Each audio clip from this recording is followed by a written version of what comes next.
गुरुर्ब्रह्मा गुरुर्विष्णुः गुरुर्देवो महेश्वरा गुरुर्साक्षात् परं ब्रह्म तस्मै श्री गुरुवे नमः। श्री सद्गुरुदेवाय नमः। नमस्कार, आप सभी का स्वागत है हमारी खास पेशकश में और मैं हूं आपके साथ हिमानी कटारिया। सबसे पहले तो न्यूज़ 24 मध्य प्रदेश छत्तीसगढ़ की पूरी टीम की तरफ से आप सभी को हार्दिक शुभ दीपावली। आज हम जानेंगे कि इस दीपावली पर क्या कुछ संयोग बन रहे हैं, ये दीपावली क्यों है खास, क्या है ग्रहों की चाल और क्या प्रभाव डालेंगे इस बार दीपावली पर ग्रह, मंत्र उच्चार सही तरीके से कैसे करके मां लक्ष्मी की कृपा आप प्राप्त कर सकते हैं, ये बताने के लिए हमारे साथ विद्वान मौजूद हैं। सबसे पहले उन विद्वानों से आपका परिचय करा देते हैं। हमारे साथ यशपाल जी महाराज हैं, बहुत बहुत स्वागत है, आपको भी हार्दिक दीपावली की शुभकामनाएं। हरिशंकर वशिष्ठ जी हमारे साथ मौजूद हैं, आपको भी दीपावली की हार्दिक शुभकामनाएं। सबसे पहले मैं यशपाल जी महाराज जी आपके पास आना चाहूंगी और इस बार दीपावली का क्या कुछ संयोग बन रहा है, किस तरह से इस बार पूजा अर्चना करनी है ताकि मां लक्ष्मी की कृपा पूरे साल हमारे पूरे परिवार पर बनी रहे। ओम सत्त्वमिव तितौ न पुनन्तो यत्र धीरा मनसा वाचमकृता अत्रा सखाय सख्यानि जानते भद्रैषां लक्ष्मीर्निहिता दिवाची। प्रिय दर्शकों, आप सभी को शुभ दीपावली की बहुत बहुत शुभकामनाएं। इस बारी बहुत संशय है और संशय का कारण भी है पंचांगों को लेकर के। जब दीपावली मनाई जाए उस समय अमावस्या होनी चाहिए, तो ये अमावस्या रात्रि में 20 तारीख को है, क्योंकि राजधानी पंचांग, दिवाकर पंचांग अथवा विश्व विजय पंचांग है, मार्तंड पंचांग है, उन सभी में 21 तारीख को अमावस्या दी गई है, दीपावली का पर्व दिया गया है। लेकिन काशी विश्वनाथ का जो पंचांग है उसमें 15 मिनट का अंतर होने की वजह से सभी विद्वानों ने एक मत होकर के एक जगह बैठ कर के ये विचार किया है कि 20 तारीख को ही दीपावली का उत्सव मनाया जाए, क्योंकि एक ही दिन पर्व मनाया जाता है तो बहुत अच्छा रहता है। हालांकि जो लोग 21 को मना रहे हैं वो भी, उसमें कोई दोष नहीं है, लेकिन 20 तारीख को रात्रि के समय अमावस्या का होना, जिस समय लगन में पूजन किया जाता है, तो वो सब 20 तारीख को है। तो इसीलिए प्रिय दर्शकों, अपने अंदर की शंकाएं मिटा करके और आप माँ लक्ष्मी का पर्व बहुत धूमधाम से मनाएं, क्योंकि हमारी सनातन पद्धति में, हमारे हिंदू धर्म में ये पर्व बहुत बड़ा है। एकता का पर्व है, माँ लक्ष्मी की कृपा प्राप्त करने का पर्व है और व्यापारियों के लिए तो ये बहुत ही बड़ा उत्सव हुआ करता है। इसीलिए अपनी मन की शंकाएं मिटा करके सभी विद्वानों ने एक मत होकर के ये विचार किया है कि 20 तारीख को दीपावली मनानी चाहिए। हरिशंकर वशिष्ठ जी भी हमारे साथ मौजूद हैं, उनका रुख करते हुए जान लेते हैं। हरिशंकर जी, इस बार ग्रहों की चाल क्या कुछ कह रही है, क्योंकि कंफ्यूजन बहुत ज्यादा है, और कितनी प्रभावशाली, कितनी खास दीपावली इस बार? देखिए, जहाँ तक हमारे लक्ष्मी पूजन का सवाल है और इसका कहीं ना कहीं जो ज्योतिषीय संबंध है, तो ज्योतिष के अनुसार जो हमारा लक्ष्मी का जो कारक होता है वो शुक्र ग्रह होता है, इसलिए शुक्र को वेल्थ का कारक कहा जाता है और शुक्र ग्रह का सीधा सीधा संबंध लक्ष्मी माता से होता है। इसलिए कहीं ना कहीं हमें जो वृष लगन वाले हैं या वृष राशि वाले हैं, उनके लिए जो ये शुक्र का गोचर हो रहा है, उस राशि से पंचम भाव में गोचर हो रहा है, जो कि बहुत शुभ है। ठीक है, एक बार फिर से मैं यशपाल जी महाराज आपका रुख करूंगी और जानूंगी इस बार पूजा का विधि विधान किस तरह से खास हमें रखना है और भगवान गणेश और माँ लक्ष्मी को किस तरह प्रसन्न करना है। प्रिय दर्शकों, टका कर्म टका धर्म टका ही परमम तपः यस्य पार्श्वे टका नास्ति ते टक टकायते हाय टका टका। यानी जिसके पास धन नहीं है वो व्यक्ति विचलित रहता है, कोई भी कार्य बिना धन के संभव नहीं है। इसीलिए माँ लक्ष्मी की आप सभी के ऊपर कृपा हो, उसके लिए आपको पूरा विधि विधान के साथ में पूजन करना चाहिए। क्योंकि इतिहास पुराण आदि वेद शास्त्र विधि बिना, वेदों की जो विधि है उसके बिना अगर कोई कार्य किया जाएगा तो पूर्ण लाभ नहीं मिलता है। और विधि क्या है? आप माँ लक्ष्मी का आवाहन करें, साथ में भगवान गणेश जी का आवाहन करें और रिद्धि सिद्धि सुख संपत्ति इन सब का आपको आवाहन करना चाहिए। एक चौकी के ऊपर लाल रंग का आप वस्त्र बिछाएं, उसके ऊपर गणेश जी को और माँ लक्ष्मी को प्रतिष्ठित करें और उनके आगे आप दीप प्रज्वलित करें। और दीप प्रज्वलित करते हुए आपको बोलना है कि हे माँ लक्ष्मी, जैसे ये दीप प्रकाशित कर रहा है हमें, हमारे क्षेत्र को जो है ना प्रकाशित कर रहा है, ऐसे ही हमारा जीवन भी प्रकाशित हो। हमारे जीवन में जो भी विघ्न बाधाएं आ रही हैं वो सब दूर हों, ऐसा भाव रखते हुए आपको दीप जलाना चाहिए। क्योंकि दीप देवता को प्रज्वलित करने से जितनी भी आसुरी शक्तियाँ होती हैं क्षेत्र में वो सब दूर हो जाती हैं। और ओम चंद्रमा मनसो जात चक्षोः सूर्यो अजायत श्रोत्राद्वायुश्च प्राणश्च मुखाद्यग्निरजायत, वैदिक मंत्र बोलते हुए दीप को प्रज्वलित करते हैं या मन में भाव रखते हुए कि हम ये प्रत्यक्ष देवता को यहाँ पे प्रतिष्ठित कर रहे हैं। आप लोगों ने राम जी को, कृष्ण जी को, शंकर जी को शायद प्रत्यक्ष नहीं देखा होगा, लेकिन अग्नि को छू के देखना, उनके होने का एहसास होगा। इसीलिए अग्नि प्रत्यक्ष देवता होते हैं और वहाँ की अदालत में भी गवाह की आवश्यकता होती है। तो ये जो प्रत्यक्ष देवता हैं ये वहाँ पे गवाही देते हैं कि हाँ, मैं भी पूजन में उस वक्त वहाँ पे था। इसीलिए दीप देवता की स्थापना की जाती है और कलश की स्थापना भी चौकी के ऊपर करनी चाहिए। उसके बाद में आप कुबेर, वरुण, इन सब का भी आवाहन करें।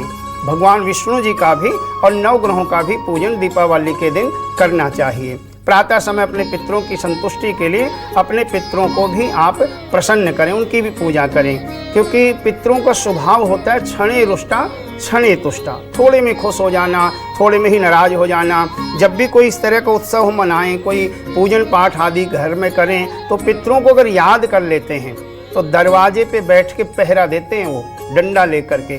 उनकी इच्छा के बगैर हमारे घर में ना तो कोई दुख आ सकता है और ना ही कोई रोग और पीड़ा आ सकते हैं। यानी कि पंडित जी, हमें माँ लक्ष्मी और गणेश की कृपा के साथ साथ अपने पितरों को भी खुश करना बहुत ज़्यादा ज़रूरी होता है। मेरा अगला सवाल हरिशंकर जी आपसे है। इस बार दीपावली पर कौन सी राशि के ऐसे जातक जिन्हें काफ़ी ज़्यादा लाभदायी ये दीपावली साबित हो सकती है और उन्हें विशेष करके किस तरह की पूजा करनी चाहिए इस बार? अब बात करते हैं राशियों की।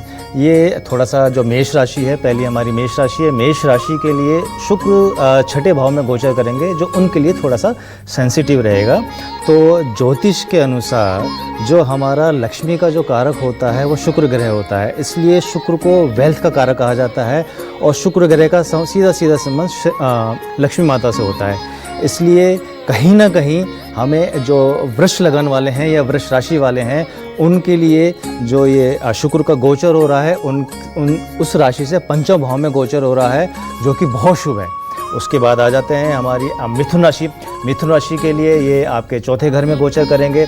जो चौथे घर में गोचर करेंगे तो चौथे घर का मतलब हमारे सुख से होता है, घर से होता है, वाहन से होता है, मतलब हर प्रकार के सुख से होता है। वो मिथुन राशि के लिए भी बहुत शुभ रहेंगे, क्योंकि वहाँ पे शुक्र और चंद्रमा दोनों ही सौम्य प्लैनेट गोचर कर रहे हैं। बिल्कुल, यानी कि ये तीन राशि के जातक अगर पूरे विधि विधान से पूजा अर्चना करते हैं तो भगवान की कृपा उन पर पूरे साल बरसती रहेगी। पंडित जी, आपका रुख करूंगी। बहुत सारे लोगों को ये नहीं पता कि गणेश जी भगवान के साथ माँ लक्ष्मी को क्यों बिठाया जाता है दीपावली के पूजन में। आज आप विस्तारित रूप से इसकी जानकारी दर्शकों को दीजिए। हिमानी जी, ये लोगों का प्रश्न है जो आपने प्रश्न किया है। वास्तव में इस तरह की शंकाएं हुआ करती हैं, क्योंकि कृष्ण जी के साथ में राधा जी की पूजा होती है, भगवान शिव के साथ में माँ पार्वती की पूजा होती है। तो यहाँ पे भी ऐसा ही प्रश्न उठता है कि भाई गणेश जी के साथ में माँ लक्ष्मी की पूजा क्यों होती है। देखिए, सीधा सा मैं आपको बताऊं जो आपको समझ में आएगा कि बिना लक्ष्मी के और बिना बुद्धि के दोनों अगर एक साथ नहीं हैं तो आप तरक्की नहीं कर सकते हो। यानी कि अगर आपके पास में बुद्धि है और लक्ष्मी नहीं है तो आपकी बुद्धि धरी रह जाती है, या सिर्फ लक्ष्मी है और बुद्धि नहीं तो उसका सही उपयोग आप नहीं कर पाते हो। इसीलिए माँ लक्ष्मी और भगवान गणेश जी की एक साथ पूजा होती है। और शास्त्रोक्त जो विधान बताया गया है वो ये है कि माँ पार्वती के 2 बेटे थे, कार्तिकेय स्वामी और गणेश जी। लक्ष्मी जी के कोई संतान नहीं थी, तो लक्ष्मी जी ने माँ पार्वती से आग्रह किया कि बहन आपके तो 2 बेटे हैं, 2 बेटों का सुख पा रही हो, मेरे एक भी नहीं है, तो एक पुत्र अपना मुझे सौंप दो। तो माँ पार्वती जी ने गणेश जी को लक्ष्मी जी के लिए प्रदान कर दिया। इसीलिए भगवान गणेश जी की और लक्ष्मी जी की एक साथ पूजा होने से घर में धन धान्य की वृद्धि होती है, रुके हुए कार्य हमारे संपन्न हो जाते हैं और माँ लक्ष्मी की कृपा से धन धान्य के भंडार हमारे घर में भर जाते हैं। इसीलिए लक्ष्मी जी की और गणेश जी की पूजा एक साथ की जाती है। पंडित जी, एक छोटा सा सवाल और है आपसे। जब हम विग्रह खरीदने जाएं बाजारों में माँ लक्ष्मी का, भगवान गणेश का, तो किन बातों का ख्याल रखना चाहिए? क्योंकि कहते हैं भगवान गणेश की सूंड पर विशेष हमें ध्यान देना चाहिए, तो सही विग्रह क्या होते हैं, कैसे होते हैं, वो जरा बताइए। प्रिय दर्शकों, बहुत अच्छा प्रश्न है आप लोगों के लिए और इस चीज़ का ध्यान रखना बहुत ज़रूरी होता है। जब आप गणेश जी की प्रतिमा लेते हैं तो उनकी सूंड को देखना आपने कि उनकी सूंड किस तरफ मुड़ी हुई है, क्योंकि बाएं हाथ की तरफ, आपके बाएं नहीं, गणेश जी के बाएं हाथ की तरफ वो मुड़ी होनी चाहिए, आपके दाहिने हाथ की तरफ, आपके राइट हैंड की ओर उनकी सूंड होनी चाहिए। और दूसरा, जो माँ लक्ष्मी की आप प्रतिमा लेते हैं, उनका जो विग्रह लेंगे आप, उस चीज़ में आपको देखना है कि उल्लू की सवारी ना हो। अधिकांश लोग क्या करते हैं, बाज़ार में नई नई चीज़ें देखते हैं और उल्लू की जो सवारी होती है उस पे अगर बैठ कर के माँ लक्ष्मी आपके घर में आ जाती हैं तो घर के लोगों को उल्लू बना देती हैं। फिर उस घर का जो धन है वो कोर्ट कचहरियों में, लड़ाई झगड़ों में और बीमारियों में ही लगा करता है, यानी शुभ कार्यों में वो खर्चा नहीं हुआ करता है। इसीलिए सिद्ध लक्ष्मी, मोक्ष लक्ष्मी, जय लक्ष्मी सरस्वती, श्री लक्ष्मी वर लक्ष्मीश्चा प्रसन्ना मम सर्वदा। अगर आप चाहते हैं माँ लक्ष्मी आपके यहाँ सिद्ध रूप से आएँ, सुख देने वाली आएँ, बरकत देने वाली आएँ, स्थिर रूप से रुकने वाली आएँ, तो आपको हंस के ऊपर बैठी लेनी चाहिए या कमल के फूल के ऊपर बैठी हुई लेनी चाहिए, या माँ को गजवाहिनी भी कहा गया है, यानी सफ़ेद हाथी के ऊपर भी माँ बैठा करती हैं। तो इस तरह का विग्रह आपको लेना चाहिए। बिल्कुल, बहुत बहुत शुक्रिया पंडित जी, आपने बड़े ही खूबसूरत तरीके से समझाया दर्शकों को कि किन बातों का ख्याल रखना चाहिए जब भगवान की प्रतिमा आप बाजारों में लेने जाते हैं। और मैं हरिशंकर जी का भी मैं रुक करते हुए उनसे जान लूंगी, क्योंकि खरीदारी की बात आ गई है हरिशंकर जी, तो ग्रह के नक्षत्र क्या कहते हैं, किस समय काफ़ी ज़्यादा शुभ होगा खरीदारी करना इस दीपावली पर? देखिए, जहाँ तक नक्षत्रों की बात करें और इसमें लगन की बात करें, तो अगर शुभता की बात की जाए तो हमारे कुछ जो शुभ प्लानेट होते हैं, जैसे हमारा शुक्र का हो गया, चंद्रमा का हो गया, बुध का हो गया, ये हमारे बहुत शुभ ग्रह होते हैं। इनके होरा में, या जब ये, अब आम आदमी तो नहीं देख पाएगा कि कौन सा लगन कब उदय हो रहा है, कौन सा समय कब हो रहा है, तो मोटा मोटा लेके चलते हैं कि आप शुभ, जैसे एक अभिजीत मुहूर्त है, सब लोग जानते हैं कि आज की डेट में एक अभिजीत मुहूर्त डेली आता है, वो सुबह 11:30 बजे से लेके, मोटा मोटा है और 5 या 10 मिनट ऊपर नीचे चलता है, 11:30 से 12:30 बजे डेली आता है, उसमें आप शुभ खरीदारी कर सकते हैं। बिल्कुल, तो क्या किसी खास राशि के जातकों के लिए कोई खास खरीदारी? नहीं, देखिए, जहाँ तक अब हम जैसे राशि की बात कर रहे थे तो राशि के उसमें आगे चलते हैं। वहीं मिथुन राशि के लिए बात करें तो मिथुन राशि से 4थे घर में हो रहा है, और वहीं कर्क राशि के लिए करें तो कर्क राशि के लिए 3rd हाउस में हो रहा है। जो 3rd हाउस हमारा किसका होता है? 3rd हाउस हमारा सोशल नेटवर्क का होता है, 3rd हाउस हमारा छोटी छोटी यात्रा का होता है। मैं आपको एक मुख्य बात यहाँ पे बताना चाह रहा हूँ कि उस दिन शुक्र के साथ चंद्रमा का गोचर होगा, और चंद्रमा moving planet, fast moving planet है, और शुक्र का संबंध सीधे लक्ष्मी माता से होता है, लक्ष्मी चंचल होती हैं। तो कहीं ना कहीं कर्क राशि वाले अगर कोई छोटी मोटी यात्रा करें तो उनका कहीं ना कहीं आय के स्रोत बनते नज़र आ रहे हैं। उसके बाद हम सिंह राशि की बात करते हैं। सिंह राशि के लिए 2य भाव में हो रहा है, सेकंड, हर राशि से या हर घर से उसका दूसरा भाव उसकी वेल्थ दिखाता है, तो सिंह राशि वालों के लिए ये वेल्थ है, यानी सिंह राशि वालों के लिए दूसरे घर में गोचर करेंगे तो कहीं ना कहीं आपका लक्ष्मी आने के स्रोत बनते हैं, क्योंकि हर जो राशि होती है उससे जो अगला घर होता है उसकी वेल्थ दिखाता है, उसकी जमा पूंजी को दिखाता है, कैश फ्लो को दिखाता है। तो शुक्र का गोचर सिंह राशि वालों के लिए उसके दूसरे भाव में होगा, तो दूसरा भाव हमारा पूंजी का होता है, कैश का होता है, तो उनके लिए बहुत अच्छा रहेगा। हो सकता है उनको कहीं ना कहीं से कैश आ सकता है।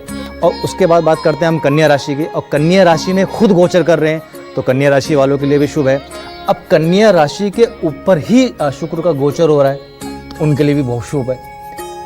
और जो कन्या राशि के जो स्वामी होते हैं, बुध होते हैं, वो शुक्र के मित्र होते हैं, उनके लिए बहुत शुभ है। अब कन्या राशि के बाद बात करते हैं हम तुला राशि की।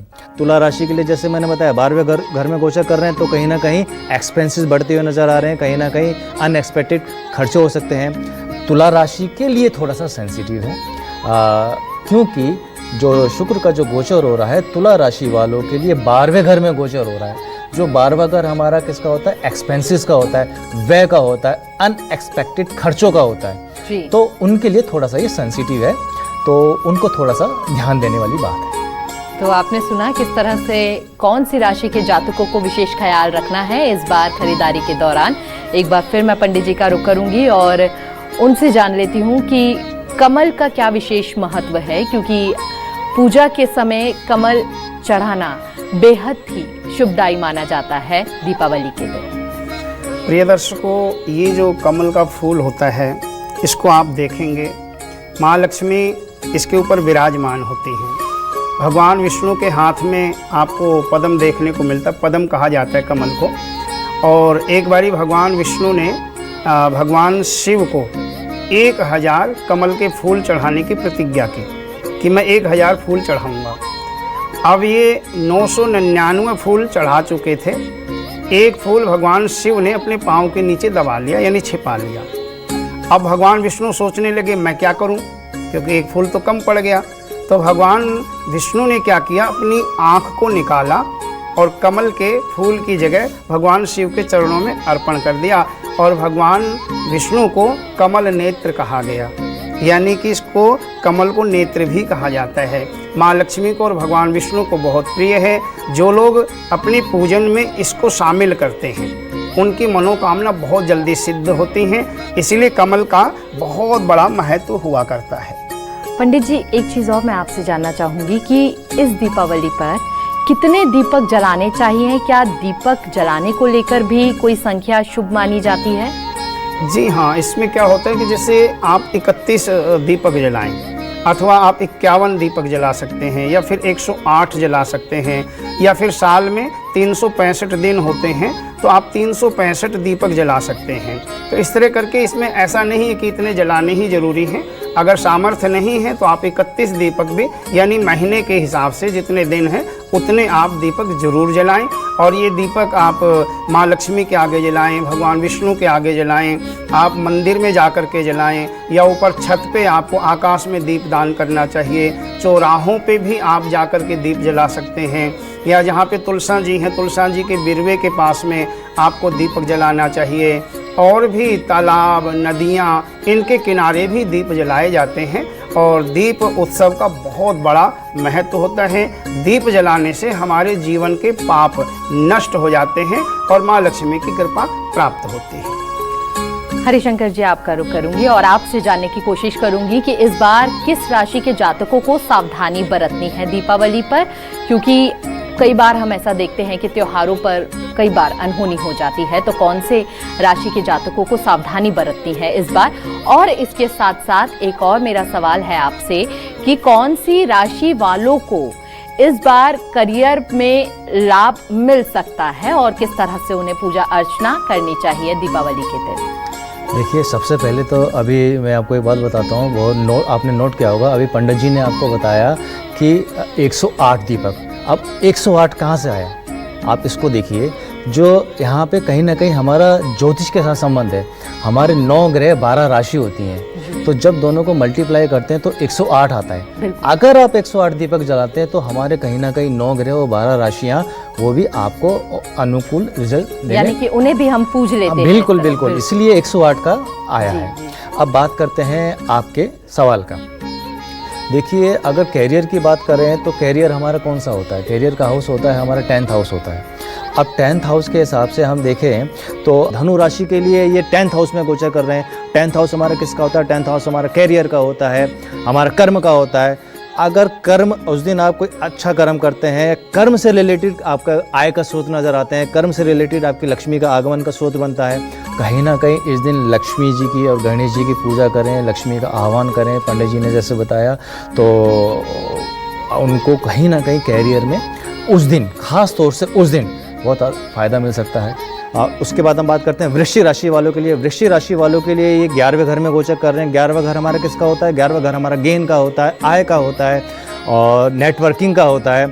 तो कहीं ना कहीं ये आय के स्रोत खुलते हुए नज़र आ रहे हैं। कहीं ना कहीं जो धन का आगमन है उसके, जो अगर सोशल नेटवर्क में या सोशल उसमें काम कर रहा है तो उसके द्वारा उसके कहीं ना कहीं लक्ष्मी का आगमन हो सकता है। किस राशि के जातकों को सावधानी बरतनी होगी? अगर मैं सावधानी की बात करूं तो सावधानी के लिए इसमें तो मेष राशि और आपकी कुंभ राशि, इनको बहुत सावधानी बरतने की जरूरत है। और प्लस तुला राशि, क्योंकि मेष राशि के लिए 6ठे घर में गोचर करेंगे, कुंभ राशि के लिए आपके 8वें घर में गोचर करेंगे और तुला राशि के लिए 12वें घर में गोचर करेंगे। तो इन राशि वाले के जातकों को थोड़ा सा सतर्क रहने की जरूरत है या थोड़ा सा सावधान रहने की जरूरत है। आप दोनों विद्वानों को मेरा बहुत बहुत प्रणाम, बहुत बहुत शुक्रिया हमारे दर्शकों को ये विशेष और महत्वपूर्ण जानकारी देने के लिए कि इस बार दीपावली पर किन बातों का खास ख्याल रखना चाहिए, क्या है पूजा का सही विधि विधान और इस बार ग्रहों की चाल किस तरह से दीपावली पर क्या प्रभाव डालेगी, ये जानकारी हमारे दोनों विद्वान दे रहे थे। आप सभी को एक बार फिर से हमारे पूरे परिवार की तरफ से दीपावली की हार्दिक शुभकामनाएं।